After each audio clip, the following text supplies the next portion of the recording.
Today's episode is brought to you by the Vegas Bear Guys and 2T Fitness. Mike and Tom are washing their mouths out with soap because the Everything Sequel podcast contains explicit language.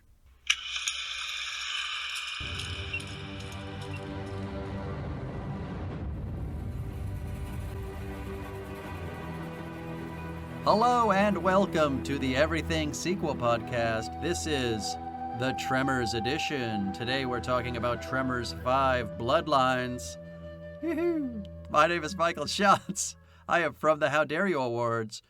Joining me in this line of blood is Tom Stewart from Lonesome Whistle Productions. Say hello to the good people, Tom. Bigfoot in the Ozarks, possible gremlin in Fresno.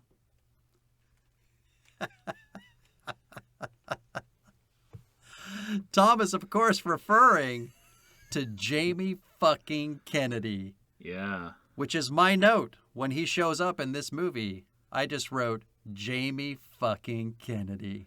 I wrote something similar. I said I'm expecting the young new sidekick for Bert. I was not expecting it to be Jamie Kennedy. I was not expecting it. I knew. So like you spoke to in the last film, I knew nothing about this movie going into it. Right. Had no idea what to expect. Tremors 5 Bloodlines is a 2015 movie, which means it's more than a decade. Yeah. It's been 11 years since a Tremors movie has come out. And there was no information on the budget, by the way. But it says $2.2 million in rentals. It was directed by Don Michael Paul. We referenced this in our ranking episode. This man is a professional fucking sequel director. Look at this. Listen to this list. He bleeds sequel. Talk about Bloodlines. All right. First, for starters, just know that this is the writer of Harley Davidson and the Marlboro Man. Okay. That's the jumping off point. He has directed 2 Jarhead movies. Jarhead 2. Why would there be a sequel to Jarhead? I know. Jarhead Law of Return. Oh my God. Why these have action-adventure sequels is beyond me. Jarhead He directed is not Scorpion... a war movie. It's a fucking psychological trauma. Yes, I know. He has directed Scorpion King sequel. Okay. Bulletproof 2. Okay. Wasn't that Adam Sandler and a Wayans? The original. Yeah. Did either of those make them into the second movie? I don't think so. Maybe a different Wayans. Who knows? Who can keep track? We need fucking cowbells on those Wayans. Jesus Christ, they're always sneaking up somewhere. He's directed a Taken movie, which I think was made for TV, and Kindergarten Cop 2. This is what got me. Do you want to tell people who the star of this movie is? 2? Do you want to tell people who the star of that movie is? No, I need you to. Isn't it Dolph Lundgren? Is it? I think Dolph Lundgren I needed you to because I don't know. Oh, okay. I think Dolph Lundgren is the cop? No, I have to verify this now. You carry on. That's what I'm doing. You're the anchor man. You hold this show together. I'm gonna look up if Dolph Lundgren was in Kindergarten Cop 2. He is. I'm seeing a photo right now. And is that Bellamy? What's his name? Bill Bellamy? I believe so. But holy shit. I mean, I love the logic of that. It's like, he's strong. That's amazing. He's strong. He's done action movies. He's available. But what did you say? 2015? Yeah, for Tremors 5. No, I mean Kindergarten Cop 2. That's what we're really talking about, Mike. My apologies. This episode is just going to be about Kindergarten. Well, Kindergarten Cop 2 would be 2016. When was Creed 2? Is this a fall from grace, Or is Creed 2... No, Creed 2's after. Okay. So, this Creed 2 rescued him from this. Must have. It's not like an Eon Flux Catwoman situation where he does possibly the best movie of his career and then immediately does Kindergarten Cop 2. Okay, good. That's great. Wow. All right. Let's get into it, Tom. Yeah. This is my favorite movie, slim margin, over number 4. I don't get this. I really don't get this, Michael. All right. Okay, hang on. Let me defend myself where there should be no defense. I'll admit it. Here are the things that I love about this movie. Okay. 1, I think Michael Gross is maybe at his best in this movie, aside from number 3. Number 4. You got to do better than that. That's a given at this point. I'm not done. Okay. Shut your pie hole. So, you fire-farting son of a bitch.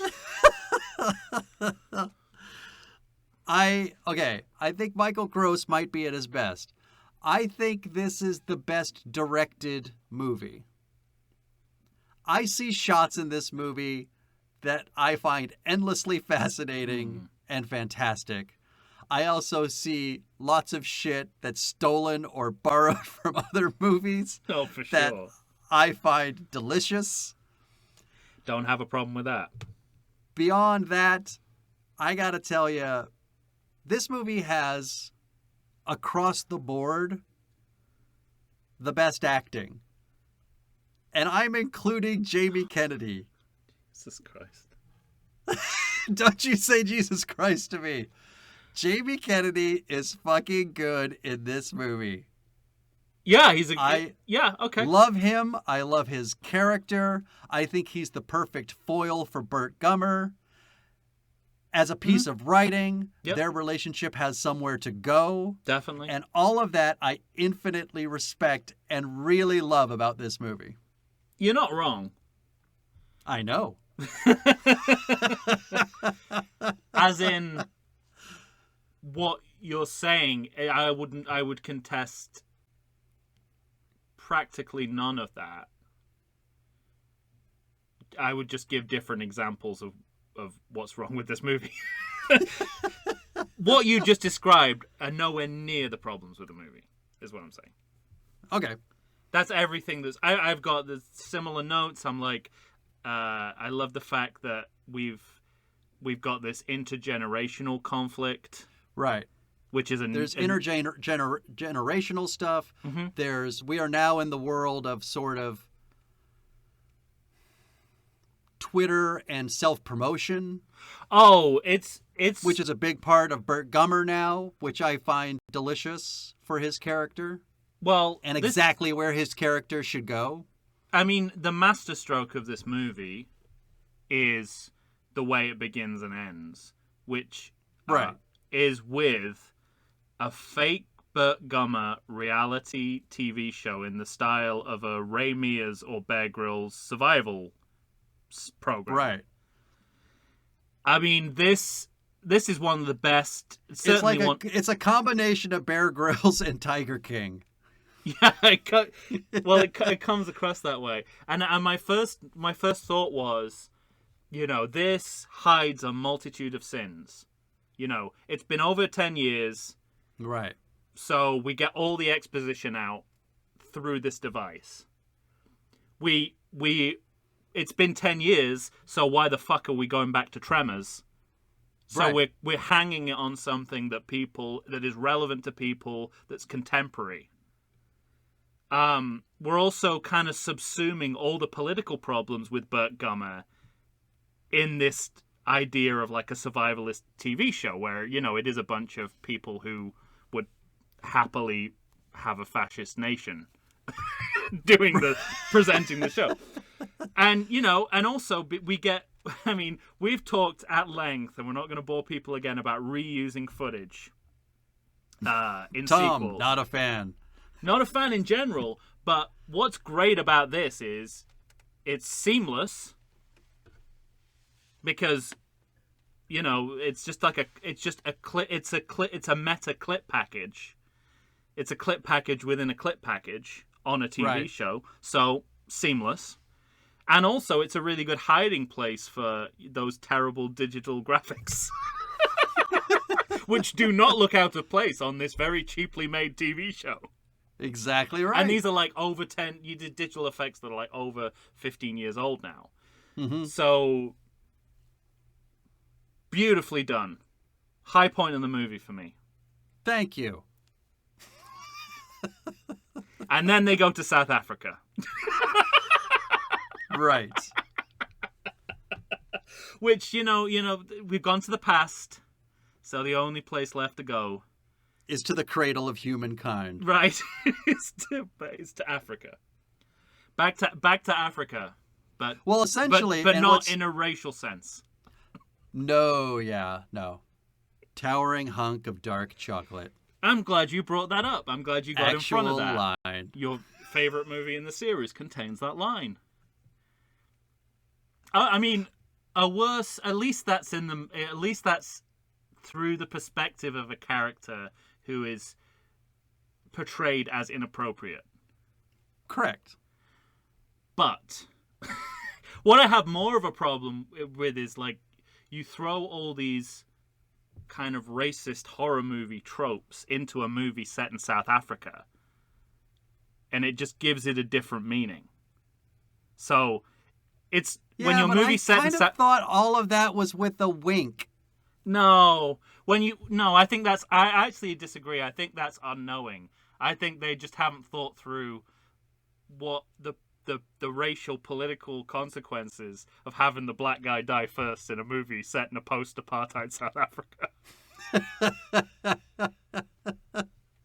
and I don't think they've thought through separating the white characters from the black characters in the storyline and what that might mean in a post-apartheid South Africa. True. Some bad stuff here, and a lot of casual racism as well. I actually think that the formal racism is the least offensive part of the racism. The idea that, you know, it's like, we're black, you're black, I'm white, we can just joke about racial differences. I'm going to punch you on the shoulder. It's like, no, that is not how things work when you have lived through racial segregation. You're right about that. However, there are these moments, too, where, I can't remember, there's a joke about the Bushmen or something like that, and Jamie Kennedy looks over at one of the African-American characters and goes, that sounds a little racist. Oh, they on thin ice there. They really are. Yeah, and that's it. I mean, but to me, that was the wink. That was the, there's no fucking way. Is it a wink or is it a Band-Aid? It's like, if Jamie Kennedy's saying this stuff, it becomes less offensive. And that's more offensive to me, that you're hiding behind this well-known screen jerk. A well-known son of the mask. And they kind of do do similar stuff, having rewatched the Scream movies at the time of recording. Halloween's just passed. He's pretty similar function in the Scream movies, where he's saying all the things that would now be considered socially taboo, but in the frame of a character who's just so jerky that he has no idea how offensive he's being. True, but you throw South Africa in there. That's a problem. This is a long time ago, 2015. I have a note exactly speaking to that, where the way he approaches Landy, who is I don't know even how to describe her. She works at the research plant. Well, she seems to be... Is that a different movie? A veterinarian superhero. That's right. Okay. The way that Jamie Kennedy what's Jamie Kennedy's name in this?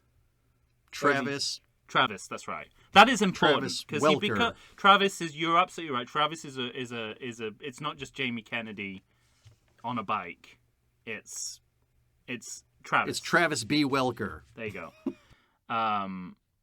Although when he is making all those jumps on that bike, I think to myself, that is not Jamie Kennedy. If it is, this film needs to review its insurance policies. Yes.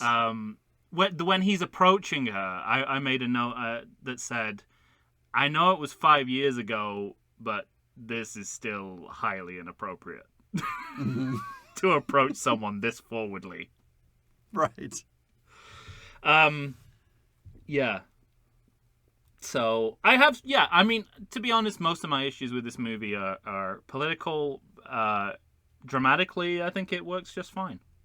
Okay. I mean, I have notes on all the political problems of this movie as well, but once you set your movie in South Africa and everybody except your heroes are going to be white. And then anyone who is not will die. Yeah. Because it's, so yes, there are going to be lots of deaths. To your point, clearly one of the smartest, kindest, coolest characters in the whole movie dying first. That's you didn't have to go there, but also you think no, because you love him so much, and you love him in a quick span of time. Yeah. So but also surrounding that death is maybe my favorite shot in the entire fucking series. Go on. When that ass blaster is on top of the car and heads right towards... And that... Oh, so I haven't even talked about this. This is the other thing that I love about this movie. This is the first movie that seems to almost fully commit to CGI monster characters, but does it better than any of the other films to me. Yeah, definitely. Than any of the other films? Yeah. No. But in general, I'd agree with your points. Certainly on the... You're talking about Shrieker Island? Yeah, it's certainly on the upswing. But shit in Shrieker Island might have the benefit of a few more years of technology behind it and show it. Yeah, it's impressive. The shots in this movie are interesting and cool. The slow motion shot of that ass blaster coming right towards him is the coolest fucking thing I've seen in the whole series. Gummer on the bridge, wearing the night vision, flash of lightning, the things crawling up behind, on top of him, on top of the bridge. Mm-hmm. Cool shots. Like, I just loved it. I mean, it's certainly, to your point, it seems to be, and maybe this is an authorship thing as well, it's like it's getting more, it seems to me that Bloodlines is way more comfortable with the idea of itself as a TV movie, well, not even TV movie, a straight-to-video sequel, than previous.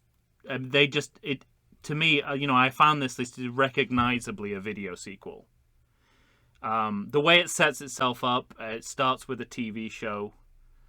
They talk about Breaking Bad and The Real Housewives. Yes.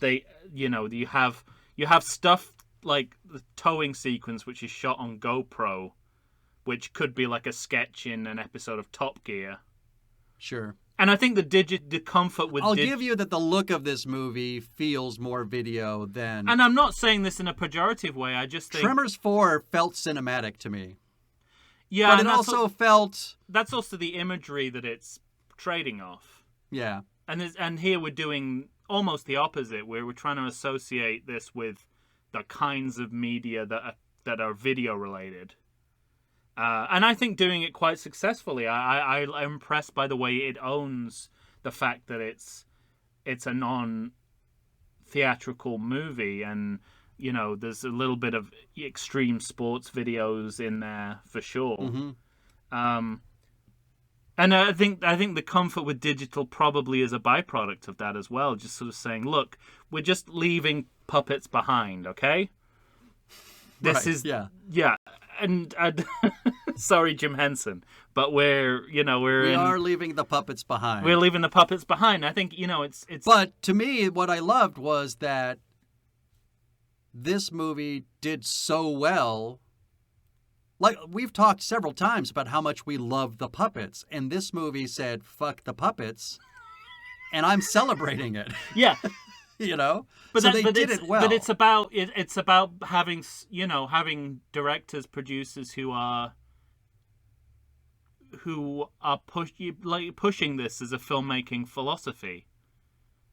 Of, yes, you know, we're at best we're a TV movie. We shouldn't see ourselves as anything other than that, and we should let the audience know that that's where we come in the world of media. Sure. All right. So I think they do that wonderfully. We're going to take a break. When we come back, we'll delve into this deeper. But just so you know, on the way out, one of the reasons I love this movie, my note is, this movie has got everything. It's got triple Lindy graboids. It's got smoking hot doctor ladies with bow and arrows. It's got twists and turns. Tribal dances. I think the best ground movement. And it's got Jamie fucking Kennedy. You think about that during the break, and then we'll come back. That does mean it literally has everything. We'll be right back after this.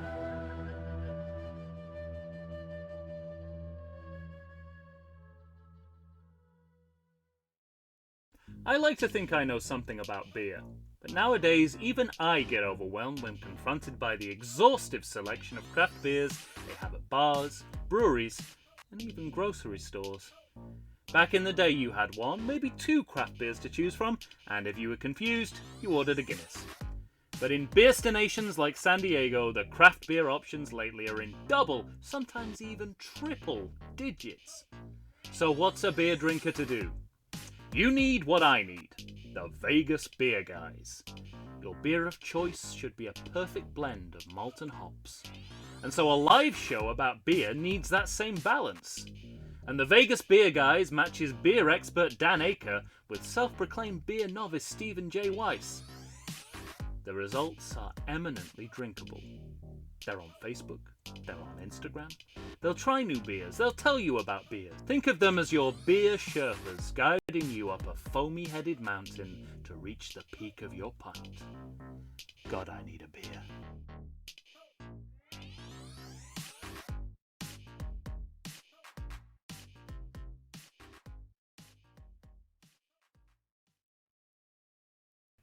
And we're back. Tom and I are here, of course, discussing the 2015 film Tremors 5 Bloodlines. All right, Tom. As previously discussed, graboids are discovered in the cradle of humankind, South Africa. Yeah. A clearly slimy businessman convinces Bert and his new protege / cameraman, Travis. Yeah. Which is also kind of a funny moment because Travis only convinces Bert to let him go by giving him an HK-91, which Bert then holds like a baby to his bosom. But that, of course, goes nowhere because their guns are confiscated for 3 days. 3 days. Why they don't decide to wait for 3 days is beyond me, but they don't. Yeah, that's the movie answering plausibility questions that no one's really asking. Yeah, exactly. You're not wrong. It does. It really factors. I mean, it factors into a lot of things. It factors into the plot because, you know, the tension is we've got to fight these monsters, but we don't have the arsenal. Right. It also factors in politically for me because, you know, again, we're like, have the legend begins kind of liberalized the Tremors take on the world. But here we're very much identifying with that, you know, Tremors 3 Back to Perfection sense of Bert is anti-government and he's right to be anti-government because all the government does is restrict your rights to protect yourself and the people around you. And that's what here we're just doing it in South Africa. In the form of giant worms trying to kill you. Yeah. So again, the government is the problem. You know, government rules and regulations are the problem again. So under that umbrella of danger, I might agree with Bert. Right, and the movie wants you to agree with Bert. That's Yeah. how it does it. I also like that they do say, there's this line where Jamie Kennedy says, "Where's your plane?" Mm-hmm. And I don't even know what the guy says. It's just like right over here. And he says, "Very good, sir." But the very next shot you see is on a helicopter. So for the briefest of moments, forgetting that they said the bit about the plane, I was like, did they take a helicopter to South Africa? I don't think that's plausible. I one of the things I do like about this movie is the way that they, the nice twist on the formula, making Bert Gummer the fish out of water. Yeah. That's a nice touch. I like the fact that there is a South African Bert Gummer in this movie. Mm-hmm. The grizzled bush pilot. He's great. He's just, it's like, it's quite interesting because he makes Bert Gummer less Bert Gummer because he's a more extreme version of Bert Gummer. So Bert Gummer almost Not even feels Bert more... Gummer, upon first meeting this man, will spit in his own hand and shake it. Right. So it makes... Which in the time of COVID, it feels a little weird now, doesn't it? Yes. But they kind of Bert becomes more like Hiram in those moments. Right. Just by giving you a dirtier old man. And it's nice, as someone who just adored the shit out of the previous movie, it is nice that, and they don't need to do this because it's been over a decade, who cares, who even remembers, but they do have a few throwbacks to The Legend Begins. The Colt Peacemaker and rifle. Mm-hmm. It's just lovely. Yeah, absolutely. Just little nods that, we're coming after, that was the last installment. And well, speaking to the pilot, because at one point Bert Gummer asks him, "Are you drunk?" And he takes a sip of something and just says, "Not yet." I'd really like that. It's 20 minutes before there's a woman in this movie, Mike. Yeah, that's true. It's a problem.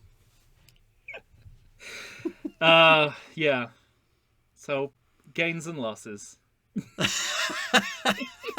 I mean, there is, like, in general, I praise the idea of the movie dealing with the fact that it's been, like, this is a very anachronistic film series. How do we sell this to younger audiences? Yes. But sometimes I think it goes a little too far. When Travis is talking about free Wi-Fi in a coffee shop, part of me just thought, like, that's the equivalent of a scene in Tremors 2 where someone just shouts, "WrestleMania!" Which kind of does happen in Gremlins 2, the new batch. But, right. But for the most part, I think it's fine. I like the Breaking Bad reference, the Real Housewives reference. I think I am reading more comedic shit into this movie like you were doing for Karate Kid 3. Interesting. So I think... you think these are knowing... How is that just not carbon dating stuff? Like, remember, this is 2015. We got to talk about Wi-Fi. No, I wasn't speaking directly to that. I was just thinking more broadly about the problems with race. What it's not great that I think it's Jamie Kennedy, Travis, that says, "What's the Zulu word for ballin'?" Yeah, not good. But you also have scientists who are at some archaeological dig and adding bones or something to a glass vial that makes it turn into purple smoke, which makes them look at each other and say, "We're going to be on the cover of Science magazine." Okay. That's a compelling example there, Mike. I'm very impressed. To me, this is I think this movie is playing on a different level. You think that scene is the two of them going, science, science, science, science, science, science, science. Totally. You might be right in that instance. You might but be then right. They also have this, and to me it's comedic. It made me laugh because they have like an art house death scene for those two characters with wine Wasn't that being... weird? Oh, it was I'm glad so you found funny it weird to me. too. I was like, there's so much sex in this scene. Yeah. And so little gore. There's two people taking a shower in the bush, but like behind a white towel, not towel, but sheet that is draped, around sticks. The PG-13 drape. Right. Yeah. We've seen this. We've seen this in The World Is Not Enough. Graboid comes out, takes care of business. All the shots are in slow motion. Hair with water. Fluff, fluff, fluff, fluff, fluff, fluff. Some wine spilled in slow motion. Blood spilling on the rocks. It's a total art house take on a Graboid murder scene that, to me, is just hysterical. I don't know if this is linked, but we've talked in the previous movies, apart from The Legend Begins, when they've got the Western shtick to play with, so they don't really need anything. But the previous movies have all tried to relate the Graboid, or the Shrieker, or the Ass Blaster to whatever the monster of the moment is in movies. So in Aftershocks, it's Jurassic Park. In Jurassic Park is all over this fucking movie too. True, yeah. In Back to Perfection, it's dragons, Lord of the Rings. Mm-hmm. And here, they actually say that they're like vampires. Yeah, they do. And if you dig into the period in which it's made, you've got Twilight, True Blood, the kind of the renaissance of the vampire. And I wonder if the sex is a response to that as well. Renaissance. Because, vampires is sexy time, John. God, I love how British you are. It's with my French words. Yeah.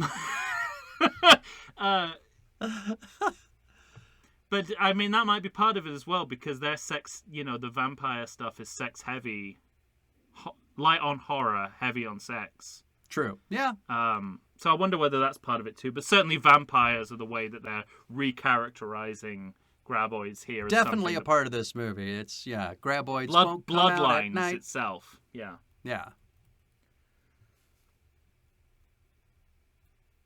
But what was your reaction to this? I mean, it's deeper in the movie, but since we kind of alluded to it, the entire kitchen scene from Jurassic Park is full and front in this movie. Yeah, and it didn't bother me. Again, I just sort of delighted in it. It made me laugh. Didn't bother me. And I think, along with Back to Perfection, this is a movie series that likes to wear its references on its sleeve. Mm-hmm. And I think, absolutely. So it's just part of, there's they paraphrase Alien a little bit, visually and verbally. Mm-hmm. When he says, like, "You ugly son of a bitch." Son of a bitch, yeah. And the monster itself is getting more like the Alien Queen monster. In the way it's shown and the way the mythology is developed. Yeah, right. Freaking Rambo. So it's just, and it gets worse. The next two movies are I mean, even that, the quotable that I started with, Bigfoot in the Ozarks, Gremlin in Fresno. Mm-hmm. There's a sense that, Tremors has been one of the ways in which we reignite people's interest in Tremors is to kind of identify it among the big monster movie franchises. So it's like however many references we can make to these other movie monsters, we can sort of like slot ourselves in to that part of cinema. So I think it's consciously doing that all the time. That's interesting. But I don't have a problem with, any of that plagiarism, because I think that is, I don't know whether the humor, the political stuff is knowing humor, but I think the intertextuality is knowing humor. Definitely. Okay. So, and they do it with TV as well. Same thing. Sure. I want to talk to you about something that you said earlier on, which I don't necessarily agree that this is Michael Gross's best Burt Gummer performance. But if you were to show me one scene that would prove your case, it would be Burt in a cage. I was just going to say it must be Burt in a cage. It is fucking hilarious. It is so It's so funny. delightful. It is so funny you forget that it is based on the idea that he has a camera in there. Yeah. Which is physically impossible. But it is such a funny bit. I can see myself as, what's his name, Don Michael Paul? Like someone going, there's no way he could have a camera in here. Like, the angles are all wrong. You'd see the camera. And he'd be like, fuck it, it's too good, we're not losing it. Well, I thought the idea was, because in one scene you see Jamie Kennedy, like, strapping GoPros into the inside of it. No, he can't have it. It doesn't work. He can't have it in there. But it's irregardless, which is not a real word, as we found out. Which is now technically a real word, but the world knows it's not a real word. Yeah, right. That'll let you know at what time we're recording. We like to give little kind of historical nuggets to let you know when this is being recorded.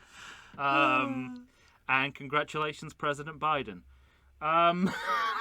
Yeah. I just thought I'd do something to try and mask where we actually are there. Put it out in the world. That could be anywhere within, November. Where was I going with that? I don't know.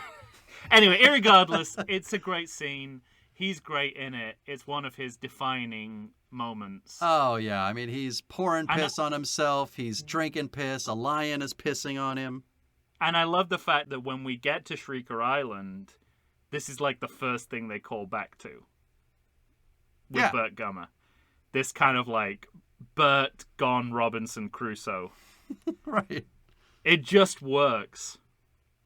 If I was writing the Tremors sequel, and we will be, spoiler alerts, in about 2 years we'll get round to doing a picture sequel. It would be like Island Burt would be top of my list. No, absolutely. No, yeah, me too. So I think he's done better stuff in other movies, but well, I think his work in the previous film, I think, to be honest, the thing I really love about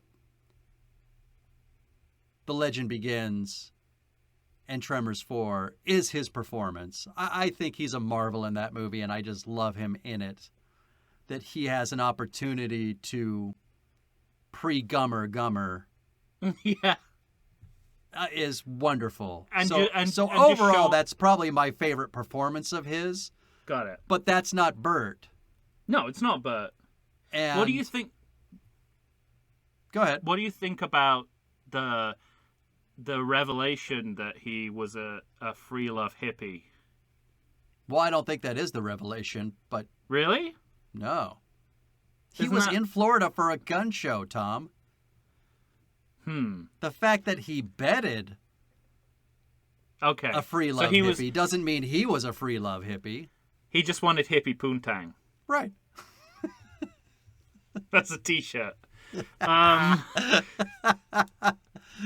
kind of thought that they were doing a little bit of a revisionist backstory as a kind of failed liberal, which I kind of liked.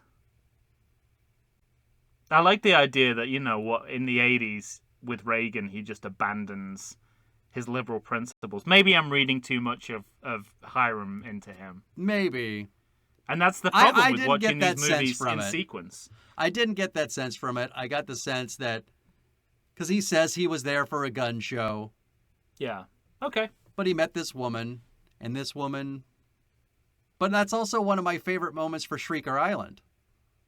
Which is, we'll save that reveal for that We'll review. save that. I don't know what you're talking about, but I agree with you.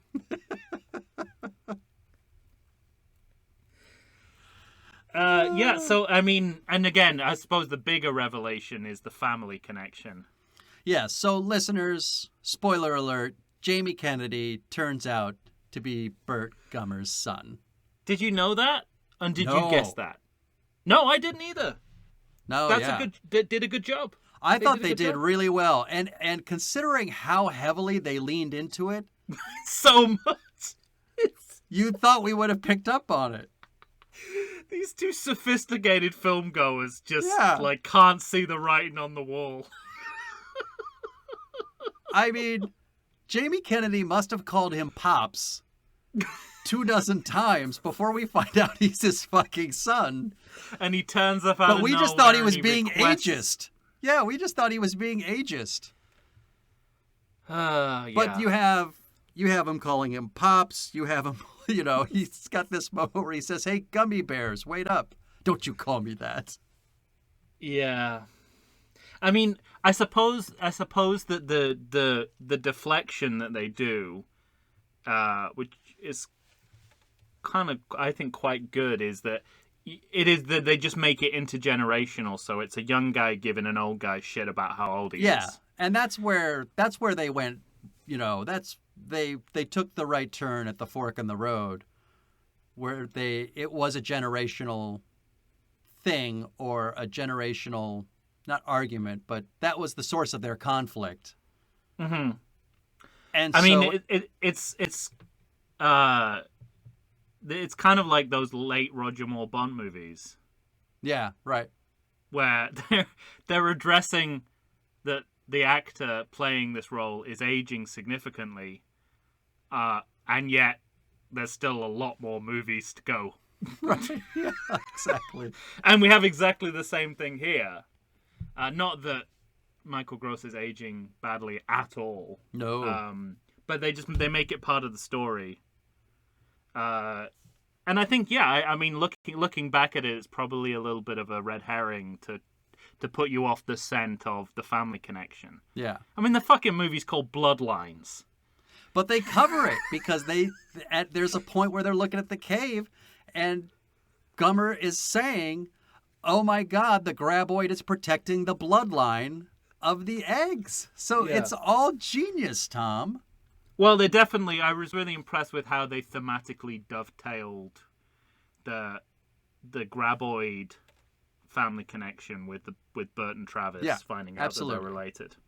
Just another thing to love about this movie. Let's take a break, and when we come back, we'll you finish always talking. cut me off as I'm about to say something that will devastate your argument. When we come back, we'll keep talking about how fucking great this movie is. Not if I have anything to do with it. Stay tuned.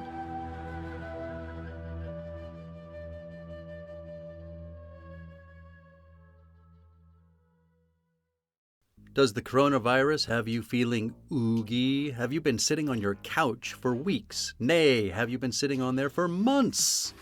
Well, it's time for you to get back in shape. Check out 2AT Fitness. You can find them on Instagram. You can find them on Facebook.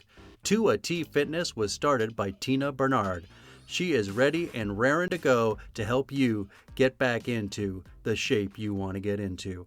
They've got all kinds of classes. They've got outdoor in-person classes. They've got online classes if that's what you prefer. Ladies and gentlemen, it's time to get back in shape. You're going to find a variety of exercises. You're going to have strength training, cardio, weightlifting, even fun 5-minute burnouts that will push you to your limits. So get off the couch, get into shape. Go ahead and check out 2AT Fitness. Tina Bernard has got you for all your needs. I know her personally. She's fantastic. You're not going to meet a better person to help you become the new you. Check it out. And we're back. Tom and I are both here finishing up talking about Tremors 5 Bloodlines, the 2015 movie that he is not nearly as enamored with as I am. All right, Tom, I keep interrupting you, telling me how fucking awful this movie is to go to commercial. Yeah. Have at it.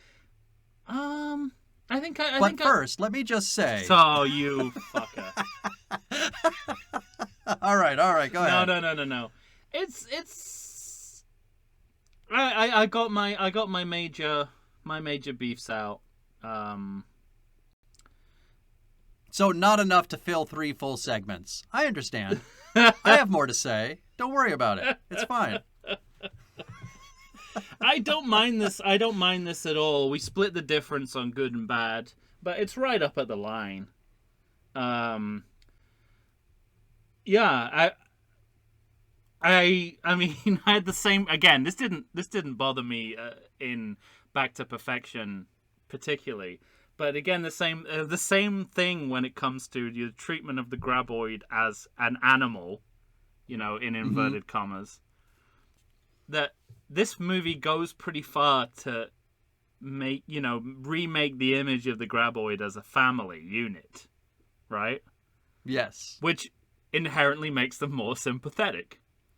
And then they are ruthlessly slaughtered. Yes. So, I mean, but tonally that makes sense for this movie, because this is a movie that chooses to kill, a sympathetic black character before it kills off a white South African poacher. So this movie's his asshole. Yeah. The guy I just referred to as Goggles. Yeah, that really kind of sticks on my craw a little bit, that a movie would prioritize like that, especially in a movie set in South Africa. But that's not new. And I as we said with Back to Perfection, I think there is it a racial problem though, or is it yes. by design? Yes. Well, okay, we'll say yes, but like egregiously and purposefully, because couldn't you make the argument that they are trying to build sympathy? I don't think, or shock or surprise the audience. This character, because I really love that guy. I don't think it's and to see him die so soon, I was surprised and upset by it. I don't think it's purposeful. I think the racism is latent, and they just haven't thought through the consequences of setting this movie in South Africa with its loaded racial history. That's it. Okay. So I think it's the lack of attention to detail to what the kind of cross-fertilization of the horror tropes of the black guy dying first with South African history means to us as viewers. Yeah, but on the bright side, you've got Jamie Kennedy in a cave doing Die Hard dialogue. Come to South Africa. We'll have a good time. It's so that's my have some laughs. Those are my major problems with the movie. I don't mind the plagiarism. I don't mind. I like the setup, the storyline. I wish it wasn't South Africa, just because that creates a very specific problem. But this is where I think Shrieker Island is a kind of improved version of this in many senses. Is just taking that tropical setting and doing something with it that is more kind of interesting by putting it on an island as opposed to a landmass like South Africa. It changes things in a good way. So I just sort of struggled with how the specificness of that setting. I love the idea of a generically tropical setting. I think that's exactly where this franchise should go. I just think but it opens up the opportunity for more African American actors to work. Well, not that you couldn't put African American actors in any of these sequels. Yeah. Except maybe the previous one, and have it make sense for the there's no reason you couldn't, but and I don't think, in addition to that, I don't think they're trying to conceal the fact that they're doing they're doing Africa as an exploitation of Africa. Like the tribal dances scene, it's like you just you want to have the exotic, you just want to have the exotic. And what I like about Shrieker Island is it's kind of codified in terms of old monster movies like King Kong. Of course, King Kong has no racial problems, as we both know. Of course. It's a perfect counter argument because King Kong is as politically progressive as it gets. But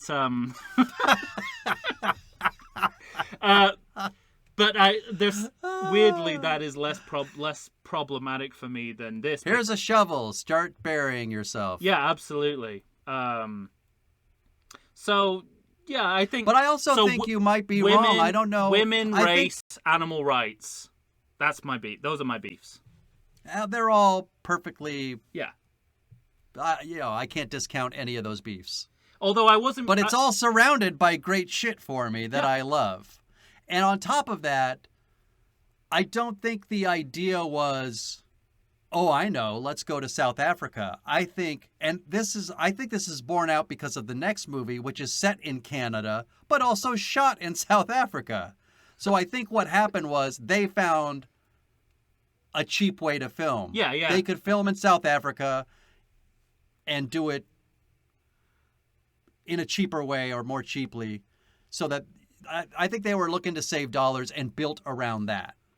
I agree with you, but that just goes to my argument that it's like Bush in Iraq. You're going there without thinking about the history of the country. Whoa! Hey, all right. Let's not.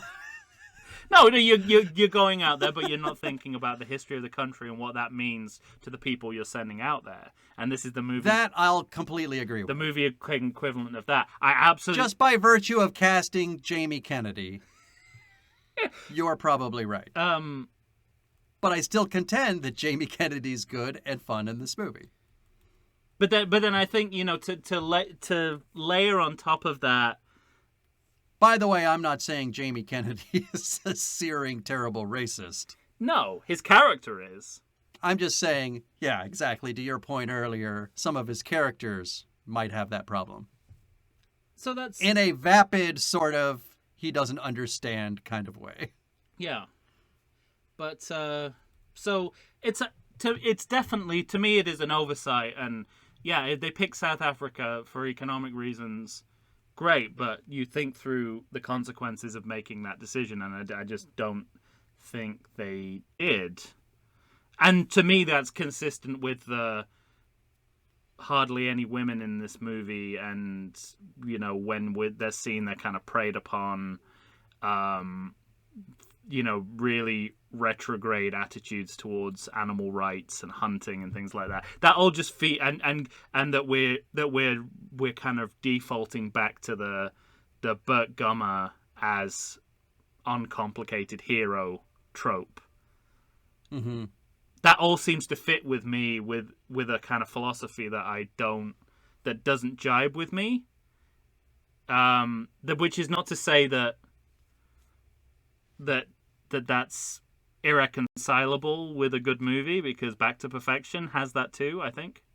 But for this one, it didn't quite, what the good that is there didn't quite offset the bad that it's doing in the world. So, but it's right You're up to the line. Making me sad, Tom. But that's a pretty moderate position, no? I'll flip. I would happily flip to good on this, because there's enough good in it to defend it as a good movie. Yeah. It is not A Cold Day in Hell. No. That movie has structural problems. Well, and I think this structure of this movie is fine. Absolutely fine. And I think the other thing for me was, it's kind of the same as the previous movie, The Legend Begins. I don't know, after watching 4 of these movies and enjoying all 4 of them, and then going into the 5th one, I thought to myself, look, this movie's 11 years later. Right. It's going to be a huge piece of shit. Yeah. And to see the production value raised to the level it did, to see CGI where I would never have wanted it before and only wanted puppets, but to see it used and look so good, to see actors who for the most part, always actually look like they're present in the moment, which I don't see in the other movies. Really? We haven't talked about that. No. I mean, in the other movies, I think there is good acting, but I also think there's bad acting. We talked about what's that first goof's name? Grady. Grady. Terrible. Fred Ward, I wouldn't say he's bad, he just looks confused. He's just misplaced. Yeah, he's misplaced. That's not the character to bring to the center of this series. Clearly it's Burt Gummer. Yeah. Who knew? The what's the character's name in the third movie? The huckster. Jack. Action Jack. You can tell how much I like these characters. Not a great actor. Because I remember their name. Hey, I don't know about that. I think he plays that great. I think he plays it okay. I think he plays it really well. And I think he gets better as the movie goes on. I think he's just a dumb, vacuous character, and he plays it in a dumb, vacuous way. But you could say the same about Jamie Kennedy. I believe everything falls out of Jamie Kennedy's mouth. Yeah, and that's why they cast him. I gotta tell you, I marvel at how good I think he is in these movies. Yeah. I mean, he's doing a total Jamie Kennedy shtick kind of thing, but I believe him in the moment throughout the whole movie. So all of that rose to such a level of surprise for me that I think I ended up ranking this movie maybe, higher than it deserves.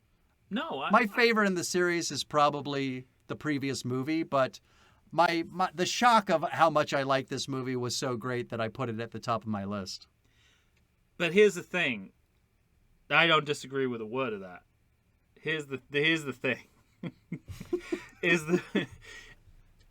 the amount of thought we have put into the quality of the movie Tremors 5 : Bloodlines has to be beyond what anyone else has done in Western history to this movie. Now, including the people who made it. Right. And but that's not just a reflection of us and our weird pursuit. It is.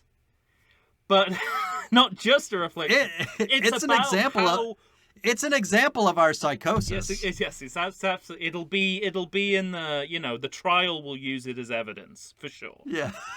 But it's about how the highs of this series. Right. I mean, this is not like I went into this thinking, I won't even be able to tell the difference between these sequels after a point. Like what was in what movie. Nothing could be further from the truth. Further from the truth. Because right. I'm now judging this against Tremors 4 and 3. And that's where that's where all my beefs are all relative to those movies. That's why I'm not willing to give it a pass on the racism. That's why I'm not willing to give it a pass on,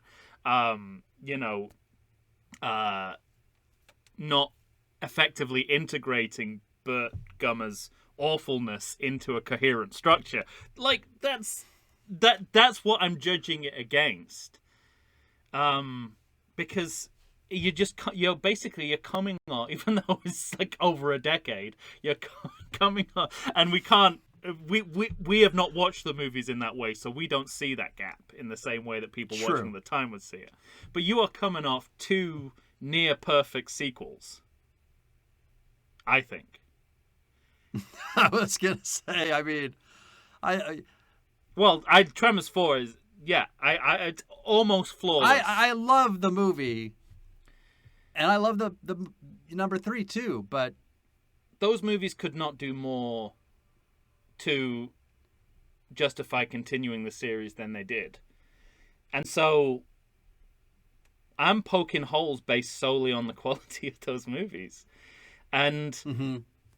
I don't really know what to. I don't think if you dig into, if we watch those Jarhead movies, and would we be thinking the same thing? Has society just got video sequels wrong, or is Tremors the exception to the rule? I don't know anymore. I think it's the exception to the rule. I don't know anymore. I think it's the exception to the rule. I don't know if Kindergarten Cop 2 is better than the original. I don't know. I do know. But I mean, that's where we're standing this. But it is. But having said all of that, yes, like these movies are the sort of greatest guilty pleasure surprise in my recent movie life. But I would. That's the thing. Like, I probably would.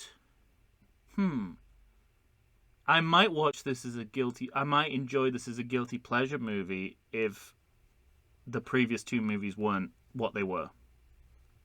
I might conceivably, because, I like trash and I like exploitation, and those two things are very forefront here.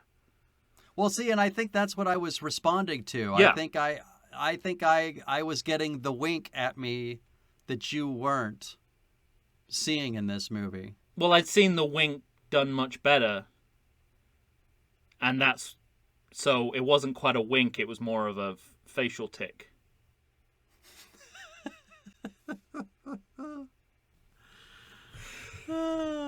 Basically, Tremors screws itself. For the people right. If you're watching it in sequence, which we may be the only people who are doing that in the world, one after the other, unless you can't turn your AMC off for some reason. that we just, to see it in that light, you're just like, it's just strength after strength, and then everything that just goes below that level that this series achieved is a misfire. Which is ridiculous, because this is a perfectly enjoyable movie. All right, I'll put it into the parlance of Gummer himself. I'm going to say, Tom, I copy what you're saying. I think you're AWOL on Tremors 5 Bloodlines. Nice. Because you think I'm KIA based on my love of the movie, and you will not evac from Tremors 4 and 3, and you think that there's going to be an AB invasion in our next movie. Done. I just had to find a way to put down all these fucking acronyms that he's, in one sentence he used. You copy that, mister? AWOL, KIA, evac, AB, and invasion. I was like, fucking Burt Gummer at 11. It's not, I don't want to rake over old ground, but you will. I also like where this, we will talk about this, so it leads directly on in the next episode, but where this movie leaves Burt and Travis's relationship with regards to kind of accepting him as his son, but still not letting that interfere with his ego as a professional, is just a really nice place to be. Especially, and this is the remarkable part, especially if you're not going to abandon all these things for the next movie. Right, exactly. I mean, that's the first time that's happened, really. That we haven't just immediately abandoned everything we've established. Which we will talk about in our next episode, Tremors, A Cold Day in Hell. Do they call it Tremors 6? Or it's just Tremors, A Cold Day in Hell, Tremors isn't it? Cold, which is, if you go by your How Dare You Awards logic, we're already in trouble, right? Yep. Don't abandon the numbers. Before that Universal logo comes up, you're already in trouble. All right, for Tom Stewart of Lonesome Whistle Productions, I am Michael Shantz from the How Dare You Awards. We will see you next time for A Cold Day in Hell. Say goodbye, Tom. There's no need to be cold. You're filming in a desert. See you next time, everybody.